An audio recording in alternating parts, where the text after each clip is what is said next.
Another day is here, and you're ready for it. What to wear? Check. Breakfast, lunch, and dinner? Check. Planning for what's next and how to save for it? That's where Bank of America can help. For your financial to-dos, Bank of America has experts ready to help get you closer to your goals. Get started at one of our local financial centers or 24/7 in our mobile banking app. Find a location near you at bankofamerica.com/talktous. What would you like the power to do? Mobile banking requires downloading the app and is only available for select devices. Message and data rates may apply. Bank of America N.A., member FDIC. There's a lot that could impress you about the all-new Honda Prologue EV. True, it's got class-leading passenger space and clean, thoughtful design and intuitive technology. But what really sets the Prologue apart from the competition is that it's more than an EV. It's a Honda. Honda, the power of dreams. Visit honda.com/prologue to learn more. Jewelry can say many things on your wedding day. As a wedding band, it can say, "This is a forever symbol of our forever love." As a gift to your wedding party, it can say, "Thanks for standing up there with us." Blue Nile can help you find the piece that says it all and says it beautifully, with expert guidance and a wide assortment of jewelry of the highest quality at the best price. Go to BlueNile.com and experience the convenience of shopping Blue Nile, the original online jeweler since 1999. That's BlueNile.com. Good morning, good afternoon, good evening, wherever you are, whatever you're doing, and welcome to another episode of EPL Transfer Market Metrics. So, the transfer market is in full swing, ladies and gents, isn't it? Your summer tournaments are over, your Coppers, your Euros, your Olympics still to come. I shouldn't knock that off the agenda, to be honest. However, players are starting to move. We've seen players that we mentioned so far, like Lenny Yoro, he's now at United. We've seen other things starting to happen. So we've got a few on the block. We've got a few things to talk about. So we only need one man as normal to help guide us through it all. And that is Ben Bocsak. Ben, how are we? Yeah, I'm good. I was probably one of the few who actually really enjoyed the Euros, but that's probably because I just avoided all the England games. So I didn't really watch England matches, which I think ruined people's perceptions because there was some really good football and some really entertaining games and loads of drama as well involved. So I think, yeah, I'm kind of in a Euro hangover now. I don't really know what to do with my life. There's no proper football games either to sort of look forward to. So, yeah, I guess I'm on holiday, not knowing what to do. Pre-season tours, isn't it? Transfer market moves and things like that to keep us entertained till then. And Ben, we'll start with the transfer market. That's what we do. We'll talk through players, and we've got 4 on the docket today, linked with different positions, it's important to say, different clubs. We are literally going up and down the pitch and up and down the clubs here. So we'll keep it alphabetical to keep it nice and orderly. So might as well start by A as it goes. Adrien Rabiot. Now, this is an interesting one, Ben, because he's one of those players that almost comes with a bad reputation from afar. I'm not pretending that we watch, or I watch particularly Serie A all the time. Always seem to sign these year deals with Juve. It's just a year and a year and a year, like a contract phone renewal type of thing. But he's not doing his contract phone renewal. It's become quite clear he's not going to renew with Juve.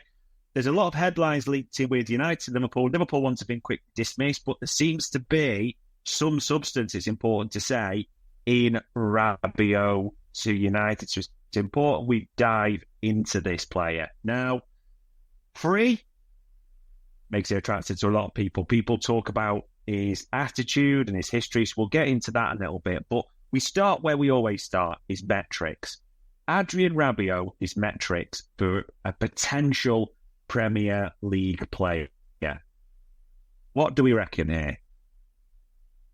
I don't actually think he's a bad player. I think a lot of people label him as a bad player or average player. I don't think he is either of those things. I think you're not going to be an average player if you play for Juventus for years and you play for PSG and clubs like that.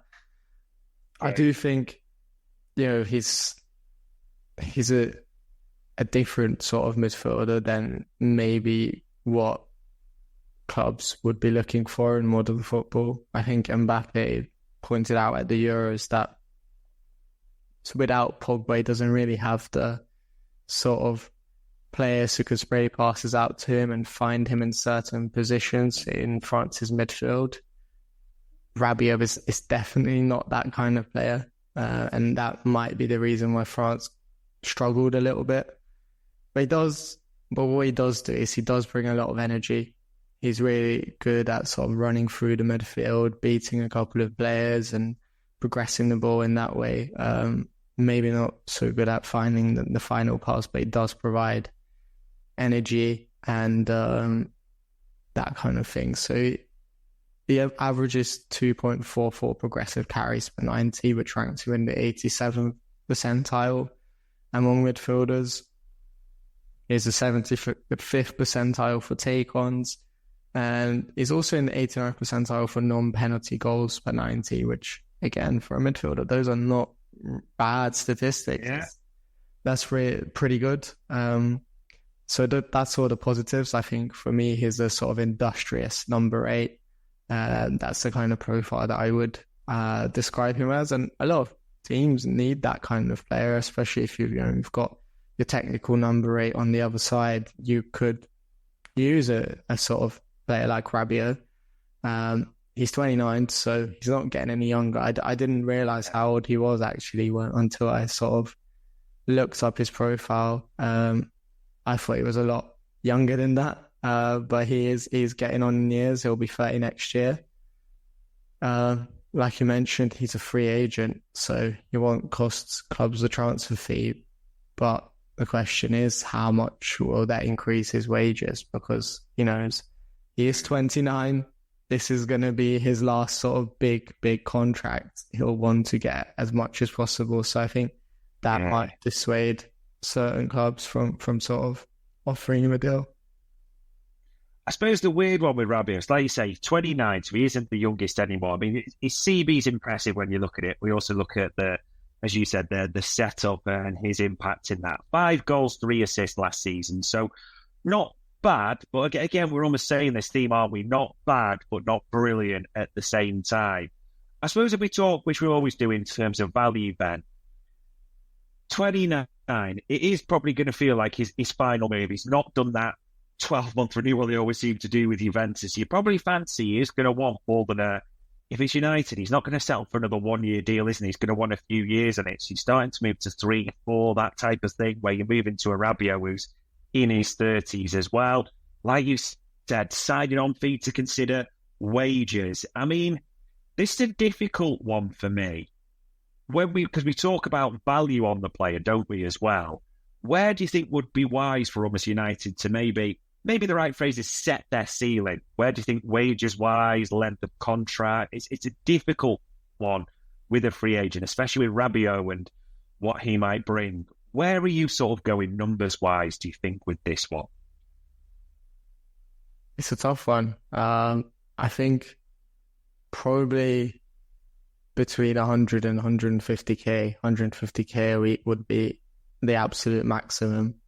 I think Rabiot does deserve that because he's a good player, but I don't think he deserves anything more, especially on a longer term contract. So that's why I would be looking at as a sort of realistic fee.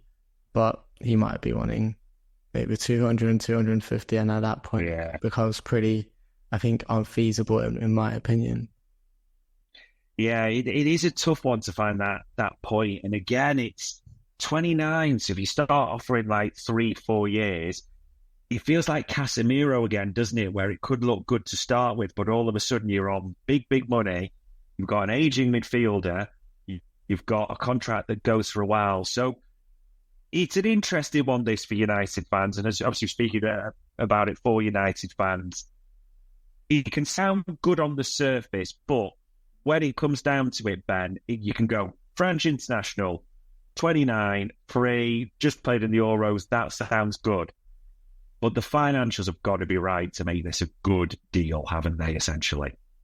Absolutely. And I think you got to also question yourself, does United really need him? Is there a need for this type of player? And I think that's got to work as well. I'm not quite sure if he would bring anything extra up to the table. I think if I was United, I'd much rather be looking at a holding midfielder first before bringing in a player like Rabiot. So that, it also depends on that as well, I think. Yeah, I think we're going to be honest on that. United fans, we talked about Ugarte, didn't we, on previous posts? That one looked far more suitable. And if it's Rabiot before Ugarte, you just have a few questions there. So we will see what happens. And to be fair, Rabiot is a free agent, so he's got all summer to wait, hasn't he, in that sense at the same time. One midfielder, Ben, that looks like he will be moving. We're kind of expecting this maybe any day. This one, it didn't come from nowhere, but it was one of the, I wouldn't say shocks is maybe too strong, small surprises of the transfer window. Amadou Onana, because Everton were in talks with United when they were Branthwaite about who they would sell. Then all of a sudden, Onana, Aston Villa, and all the suggestions are it's a fee around £50 million. If you take a scroll of social media, Ben, a player that seems to divide opinion a lot, and Everton fans aren't always the most praising of him. I don't know if that's because he's set to leave. Who knows? Fans reacting that way. But Amadou Onana, 50 million, it seems, to Aston Villa, who are in the Champions League. So we'll start where we always start. 50 million. Do the stats make this seem like this could be a good buy? I mean, you've got to take his kind of contract length, age into account, because all of that will affect the transfer fee. But I do like him. I think he's a good defensive midfielder. He reads the game really well. He's strong in sort of duels. Last season, he averaged 6.68 defensive duels per 90 and won 64%, which is quite high. I think that ranks him third among midfielders who averaged at least 6 defensive duels and played over 200 minutes in the Premier League. His passing numbers are not great, but he was playing for Everton. An 84.5% pass completion rate while averaging around 34 passes is not anything special. But then if you look at his Euro numbers, for example, which I thought was very interesting because he was playing for a much better Belgian side who were in possession a lot more. Smaller sample size, different competition, but he was averaging around 50 to 70 passes every game. And the pass completion rate I was looking at is one game 94%, another game 96%, another one 92%. He was averaging more forward passes, more progressive passes and everything else. So I think there is room for his passing in a better team to almost automatically improve as well. He's got potential in that side. And I think all of those things, for me, makes him a pretty good candidate, I think, for anyone, even at that 50 million price tag. Yeah, might be the top end of the ceiling. And you're right, it does make it makes sense in terms of if it comes off that he's going under a good coach at Emery. There's no doubts about that. Villa obviously in the Champions League as well. It might feel like, and I suppose I want to ask you it in this way, because we should always talk about it because it seems to be pretty set. It's one we can work with, 50 million. Does that seem, and this is the word I'm going to go with, reasonable to you? Or do you think that Villa are paying top whack based on the situation? I think if you're looking at the market, it's pretty reasonable. There's not that many caliber of players of Onana's quality on the market for less than 50 million. Unfortunately, there's just not too many holding midfielders out there. I mean, Crystal Palace quoted Chick Doucouré at 70 million last summer, and I think Doucouré obviously he's got an injury to contend with, so we don't know how good he will be when he comes back. But before injury, I thought he was maybe just a little bit better than Onana. So if we're looking at his transfer fee, potentially would have been 70 million last summer, plus now inflation and everything else, 50 million does seem like a decent deal for Onana. I think with everything being said, Premier League proven, like I said, few players of his caliber in his position in European football. So I think it's a decent deal. You do wonder as well, whether it is his Euro performance that's tipped it for Emery and Monchi that way. But could be a very good Villa midfielder, Villa fans, couldn't it? That you think the options they'll have. I know Kamara's still to come back, but there's him. I know Luis is gone. John McGinn, Barrenechea, I think it's pronounced as well. So, yeah, it could be that it's a very robust Villa midfielder, and especially in the Champions League, they will need options. So it could be one that works out. We'll have to keep an eye on that one. Speaking of players, Ben, that have been linked for, and this one's fair to say, it is over 15 million. What of whatever you think of England's campaign for the Euros, one player that came out with credit, I think it's fair to say, Mark Guehi, didn't he? Very much one of the centre halves. He was injured, or suspended, I should say, came back in, so never present there.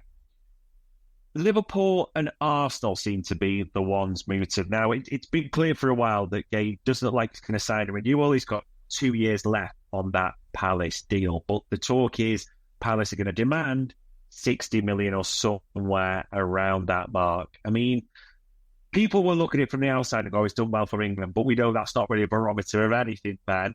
Stats-wise, Mark Guehi, 60 million or around that mark. Can we make the case with the stats?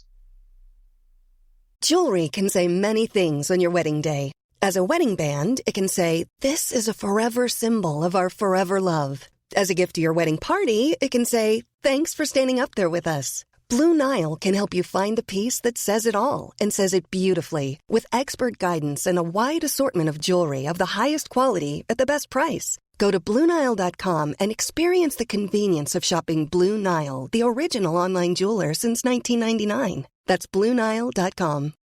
Think you know the Brooks Ghost? Think again. Introducing the all-new, better-than-ever Ghost 16. Now with nitrogen-infused cushioning for lightweight, supreme softness that feels good every step, every street, every single day. So go ahead, take your daily joyride in the all-new nitrogen-infused Ghost 16. It'll turn your everyday miles into everyday endorphins. Let's run there. Head to brooksrunning.com to learn more. When you need mealtime inspiration, it's worth shopping Kroger, where you'll find over 30,000 mouth-watering choices that excite your inner foodie. And no matter what tasty choice you make, you'll enjoy our everyday low prices, plus extra ways to save, like digital coupons worth over $600 each week. You can also save up to $1 off per gallon at the pump with fuel points. More savings and more inspiring flavors make shopping Kroger worth it every time. Kroger, fresh for everyone. Fuel restrictions apply. Yeah, I think potentially. He's a really good defender. Ranks in the top 10 Premier League defenders for defensive dual success rate at 73%, which is really high. His career average is over 70% as well, while averaging a decent volume of defensive duels as well.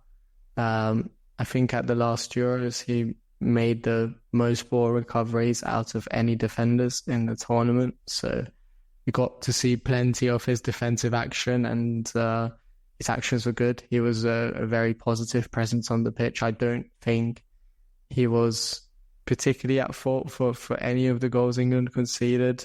Even at the Euros, I would probably put sort of Kyle Walker mostly at fault for the 2 goals in the final against Spain. So yeah, I think he looks very composed. He's really good on the ball. His numbers reflect that for Palace and England as well. I also like how mature he is. He's been captaining Palace since he was 21 years old. Captained Chelsea at youth level. I think captained England at youth level as well.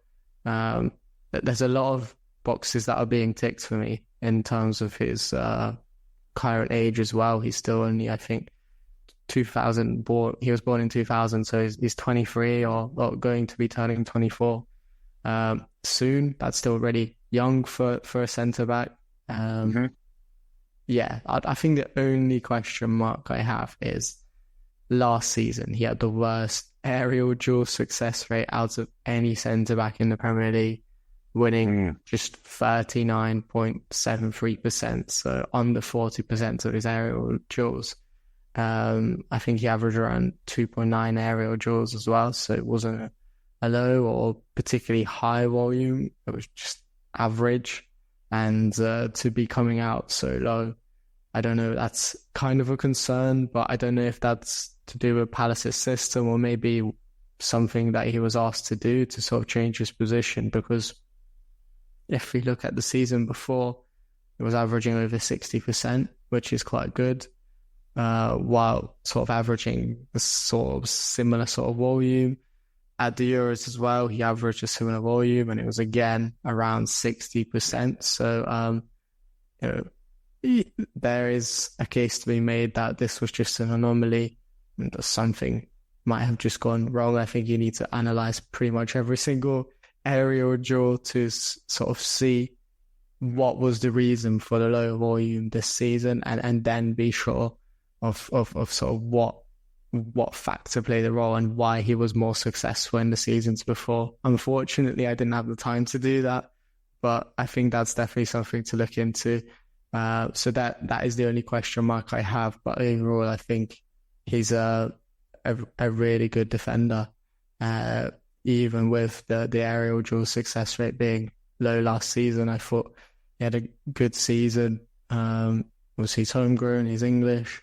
That will impact his price tag as well. And, given his age, given that he's now, is it fair to say, is he England's first choice now? I mean, obviously Southgate's gone, so we don't know. I think you'd have to say that. You'd have to say that, wouldn't you? He's played all the way through, so it's fair to say. So all of that taken into account, you got to say 60 million is probably fair value in this market for an England international, a homegrown player, and someone who's got the resume that he has. Yeah, and there's like you said, there's so many boxes ticked there that you've mentioned. It's another one that Crystal Palace have developed, haven't they? It's some talent line they've assembled there, no doubts about it. I suppose this is not to sort of diminish the player in any way, Ben, but I was always thinking about the clubs that he's being linked to, because it seems to be Liverpool and Arsenal are the only two that have really sort of been any solid links or of noteworthy links, I think it's fair to say. Would you have a concern that because of the styles that those two play, and I know it's very different because Arsenal play with a number of centre-halves that way, Liverpool tend to press high, often leave their centre-halves 2-on-2. It's a big change, as you know, to go from Palace under, it was Roy Hodgson, but I know he's changed a bit with Glasser and he had a few injuries there early gates, and that's important to mention, to then go into one of the big boys, as it were. That's not to play down Palace fans, just in case any of you are getting angry at all, but it is a big change, isn't it, into a Champions League club and that pressure. Would you have any concerns, or do you think, no, the stats still and what you see tells you it'd be a good buy? I think mentality-wise, when you've already played at the Euros final and you've captained Palace, a Premier League team at 21, I think I wouldn't have any concerns, but definitely the playing styles is completely different. I think sometimes it's more difficult for defenders to go to top clubs from sort of, I don't want to insult Palace fans either, but the reality is they are a mid-table club at the moment. They might aspire to be more, but that is the reality. And so it is a little bit more difficult when you make that step up. And obviously you're asked to play a higher line and those kind of things. I think just on the eye test, he looks relatively fast for me. I think I love watching him at the Euros. He was making a lot of recovery runs and that kind of thing. He was good at sort of stopping players getting in behind England's defence. So for me, I don't, you'd have to look at the exact stats, which unfortunately I don't have access to in terms of like his top speed and stuff like that.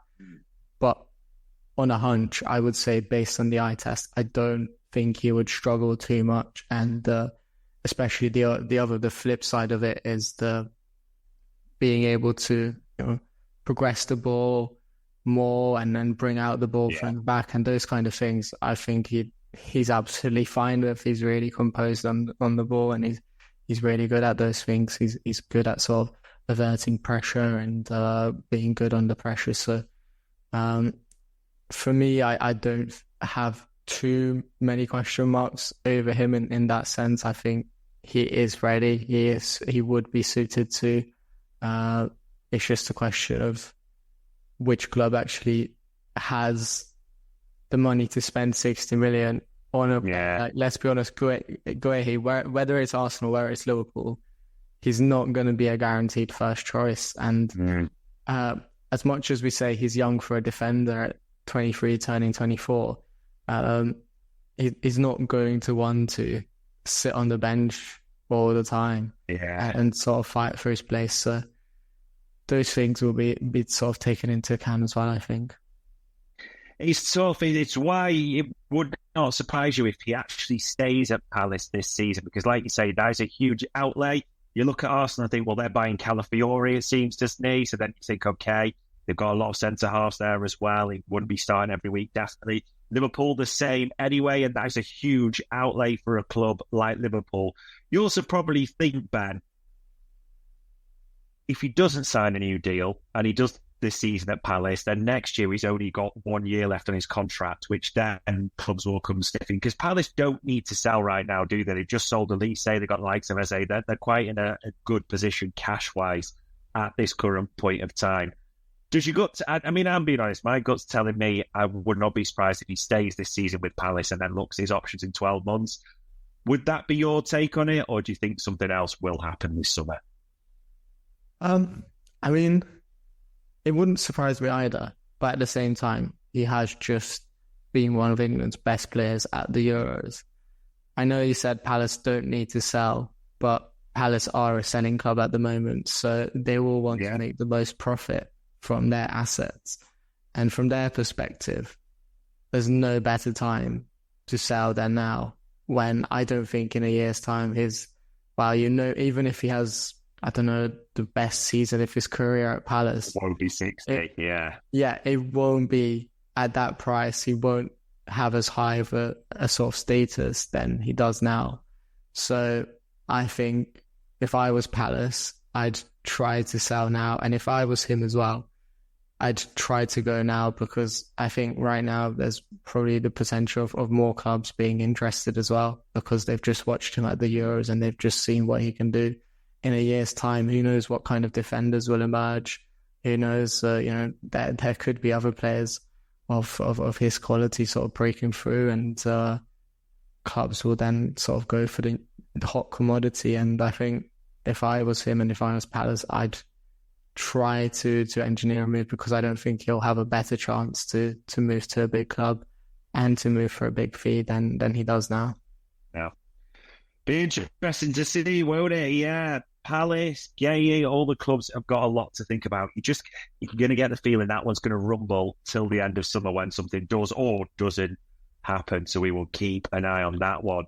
And we'll finish a final one, Ben, with a player that's, again, outside of the Premier League, but very much a talked about player. Because we talked about Guehi being one at the, shone for England.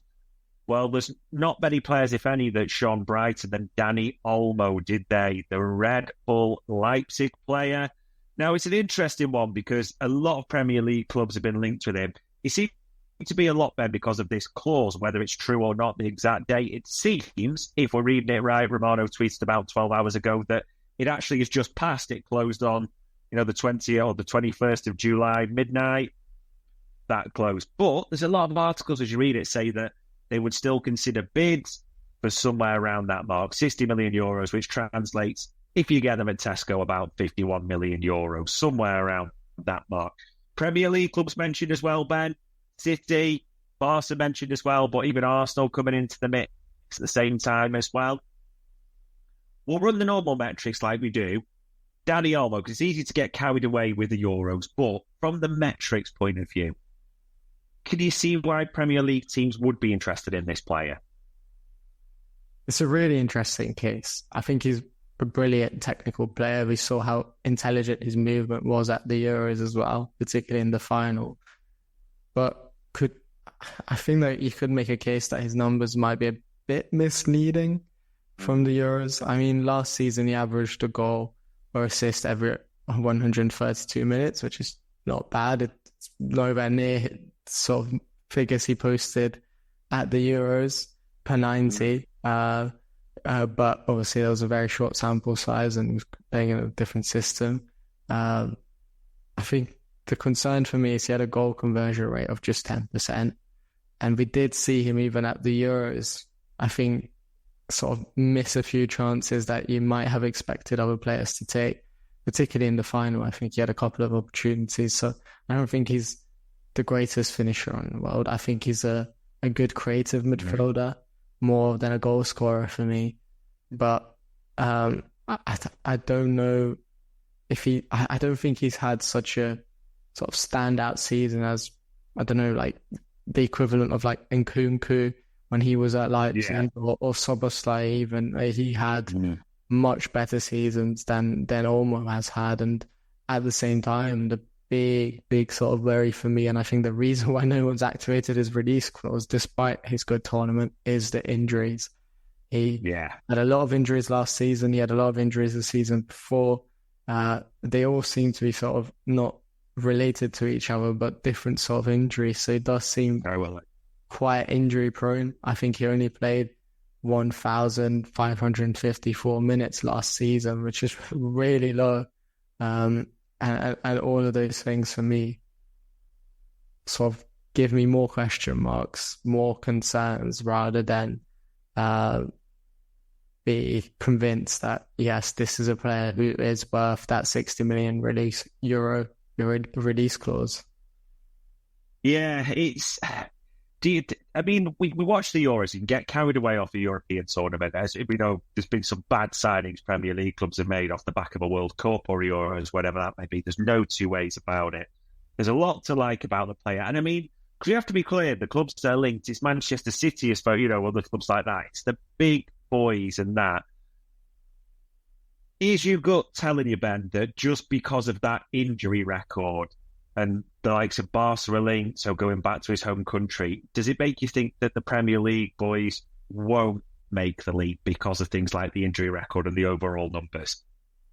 Yeah, and I think because of PSR as well. Like maybe before the Premier League profit and sustainability rules, there might have been a club like, I don't know, Newcastle, for example, who'd get, this is a great PR opportunity. We'll get one of the best players at the Euros, and his numbers are decent, so he could be a good player for us. He could improve our squad. However, now Newcastle cannot afford to do that. Obviously, they struggled just to even meet the criteria towards the end of June, and had to sell one of their sort of most exciting youngsters to Brighton in Yankuba Minty.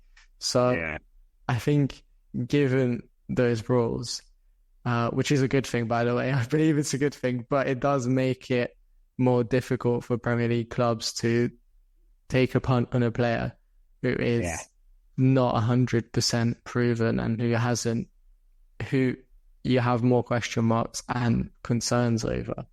I think maybe the only club who doesn't seem to disregard all of these rules is Chelsea. So I think if I had to say, if there was one club in the Premier League who might go for him, it could be Chelsea. But I haven't seen any links or anything like that. But that's a club that I could see him being, I wouldn't say dumb, but like irresponsible, perhaps is the right word to go for him. I can't see anyone else. You've got to be really certain.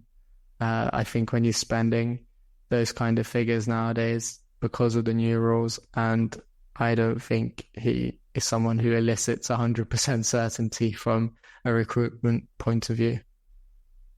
Yeah, I think we're both not feeling it. It's a 60, 65, whatever it would be, even around 60 million. It just seems that, for a player that played less than 2,000 minutes that season, you would have a lot of questions. And like you said, it's probably a fair point, especially in the nature of FFP. Even clubs like City cannot afford to be taking these punts if you're going to be spending that type of money.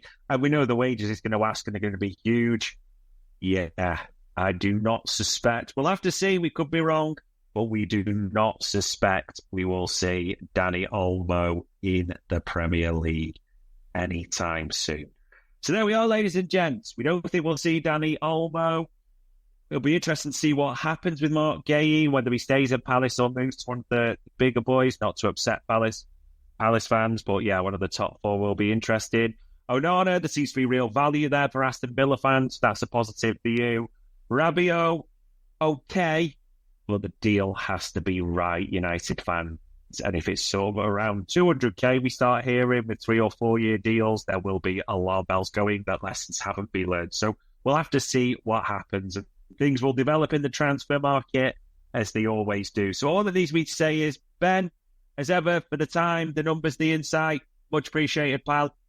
Yeah, really enjoyed it. And hopefully we'll see some movement between these players and even more movement in the market, because it has been quiet. I think there's been times this summer when we were trying to plan the show and we were really struggling to find players, but hopefully things are going to be speeding up now that the Euros and the Copa America is over.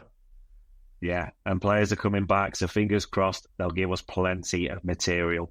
But from us at EPL Market Metrics, that was episode number 5. Sports Social Podcast Network.